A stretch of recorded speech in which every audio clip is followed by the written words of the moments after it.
In this video, how to renew your Mexican passport from abroad. If you are a Mexican citizen living in the US or Europe and your passport is about to expire, or maybe it's already expired, don't panic. Today, we're doing a deep dive into the step-by-step process to renew your Mexican passport from abroad, whether you're in Miami, Madrid, or Munich. A lot of our clients are dual citizens. We help them get Mexican citizenship by descent. And then they're living abroad. They're still living in the US, Canada, wherever they're from. And they need to renew their Mexican passport from abroad, quote unquote, from the US or whatever country they're living in. So this guide is packed with all the details you need to make the process smooth. So grab a notebook, stick with me, and let's get your passport renewed. First things first, renewing your Mexican passport requires an in-person visit to a Mexican consulate or embassy, unfortunately. Online renewals aren't available yet, but don't worry. Mexico has a robust network of consulates and embassies worldwide, making it accessible for most people living abroad.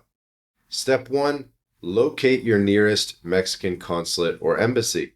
In the US, there are over 50 consulates, including major hubs like LA, Chicago, New York, Houston, and Atlanta, as well as smaller ones in places like Boise, Idaho, or Omaha, Nebraska. In Europe, you'll typically visit the Mexican embassy in your country's capital, such as Paris, Berlin, Rome, or Dublin. Some countries like Spain also have consulates in cities like Barcelona. To find the right location, visit the Mexican Ministry of Foreign Affairs website, which lists all the consulates and embassies with contact details and addresses. We'll do our best to put a link in the description for you, but very easy to Google as well, just Mexican Ministry of Foreign Affairs website. Pro tip, for larger consulates like those in LA or New York, it can be super busy, with an appointment wait time stretching weeks or even months. If you're flexible, consider booking at a smaller consulate, which might have shorter wait times. Also, check if your consulate offers mobile services. Some visit nearby cities for one-day passport events, which can be a lifesaver if you live far from a consulate. Step 2, book your appointment. Mexican consulates and embassies require appointments for passport renewals, so walk-ins are not an option. In the US, you have a few ways to schedule. The easiest is calling the Mexitel hotline. It's a phone number. I'll give it to you. Could be out of date, but I'll give you the one I have in my notes here. 877-639-4835, where a representative can book your slot, book your appointment for you. You can also use the Mexitel online portal through the consulate's website. Since 2024, there's a new option, WhatsApp. This might depend on the embassy, but I have this one number on file, +1 424 309 0009. Send a message saying hello and follow the virtual assistant's prompts to pick a date and time. This is super convenient if available. In Europe, booking varies by embassy. Most, like the Mexican embassy in London or Paris, have online booking systems on their websites. Others, like the embassy in Warsaw, might require you to email or call directly. Check the specific embassy's website for instructions, and be prepared for wait times, especially during peak seasons like summer or winter holidays. Some embassies in Europe prioritize urgent cases, so if you have a pressing travel need, mention it when booking. A crucial heads up here, booking an appointment is always free. If someone tries to charge you for a slot or offers to quote-unquote expedite your appointment for a fee, good chance it's a scam. Report it to the Mexican Ministry of Foreign Affairs immediately and stick to official channels like Mexitel or embassy websites. And then step 3, gather all your documents. This is where preparation is key. So let's break down exactly what you need for an adult passport renewal. Number 1, your current or expired Mexican passport. If it's a lost or stolen, you'll need a police report and may need to provide additional ID to verify your identity. Number 2, valid photo ID, such as your Mexican INE, your voter ID, a Mexican driver's license, or a matricula consular. And by the way, we've made videos about the INE. We made a video about the matricula consular. So subscribe to the channel and check out our repertoire of past videos. Moving on, if you don't have a Mexican ID, like a foreign ID like a U.S. driver's license might work, a permanent residency card, or a European residency permit. So some countries issue a card or a tarjeta in Spain. So confirm with your consulate exactly what they'll take in terms of a backup ID, a second and third ID to basically prove your identity. Step 3 is a completed OP5 application form, which you can download from the Mexican Ministry of Foreign Affairs website. Fill it out in black ink and make sure all details match your current passport. Don't sign it yet. You'll do that in front of the consulate staff. Number 4, proof of payment for the passport fee, which we'll cover next. Some consulates ask for a payment receipt, so keep it handy. If you've changed your name due to marriage or other reasons, this is a side note, bring supporting documents like a marriage certificate or a court order regarding the name change, translated into Spanish potentially, apostilled as well, ideally. So there are some more complicated cases out there. And by the way, if you have a complicated case, MyLatinLife, we're a full-scale immigration consultancy. We can help you get residency, citizenship in Mexico and other countries in Latin America, visas in Europe as well. We do Portugal, Spain, Italy, sort of Latin Europe countries is our specialty. But whatever you need help with, you can book a call. There's a link in the description. You can speak to us about your specific issue.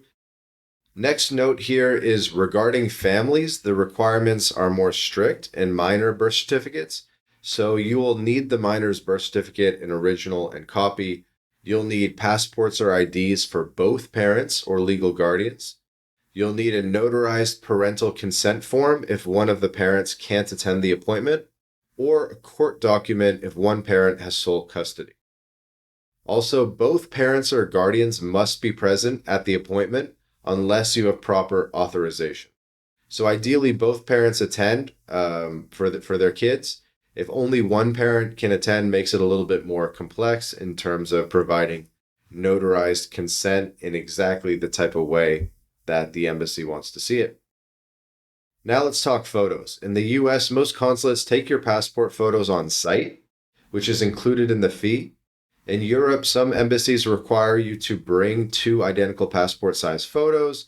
I believe it's 3.5 by 4.5 centimeters, taken within the last 30 days. These must be front-facing with a plain white background, no glasses, no hats, and no smiling. Check your embassy's website to confirm, as rules vary. But in any case, it's going to be a good idea to bring passport photos as a backup.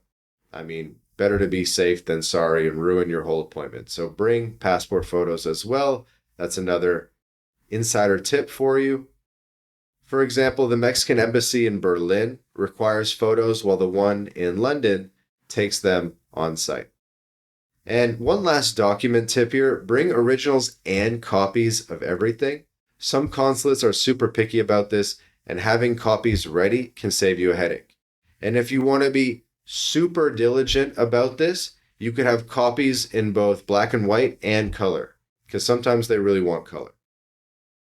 Step 4, pay the passport fees. The cost depends on the passport's validity period, and prices are set by the Mexican government. As of 2025, here's the fee structure in the US.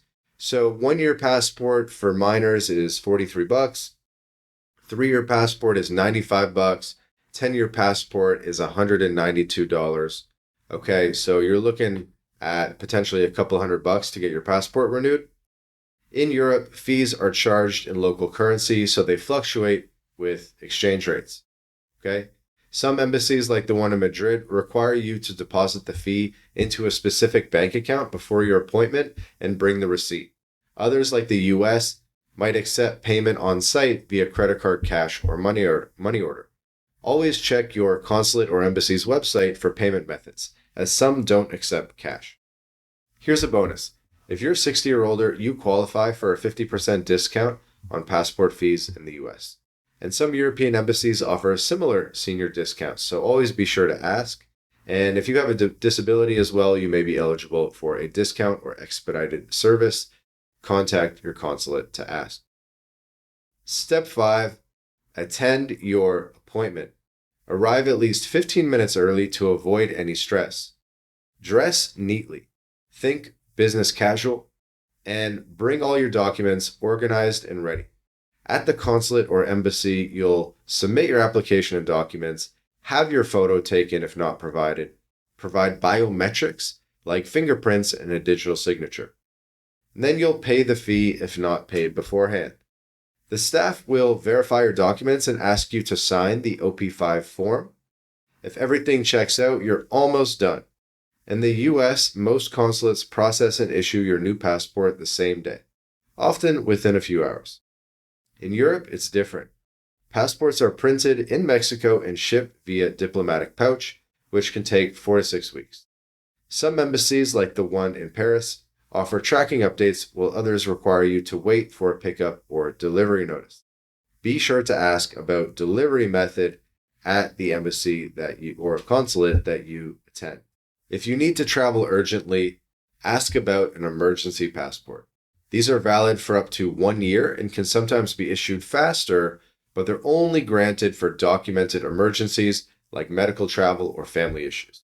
Be prepared to show proof, like a doctor's letter or flight itinerary.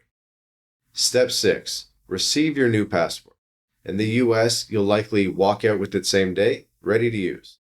In Europe, you'll either return to the embassy for pickup or in some cases have it mailed to you. Check if your embassy offers delivery services, as not all do. Once you have your passport, it's valid for international travel, opening bank accounts, or serving as an ID abroad. Quick note, your old passport will be canceled, but you can usually keep it as a souvenir, quote unquote, unless it's damaged or reported lost. It's always a good idea to hold on to those old passports if possible, due to the stamps in the passport, okay? And potentially other reasons as well. So double check that all details in your new passport, your name, date of birth, everything are correct before leaving the consulate, as errors can be a hassle to fix later. And that's the whole process. Renewing your Mexican passport from the US or Europe is totally manageable with some planning.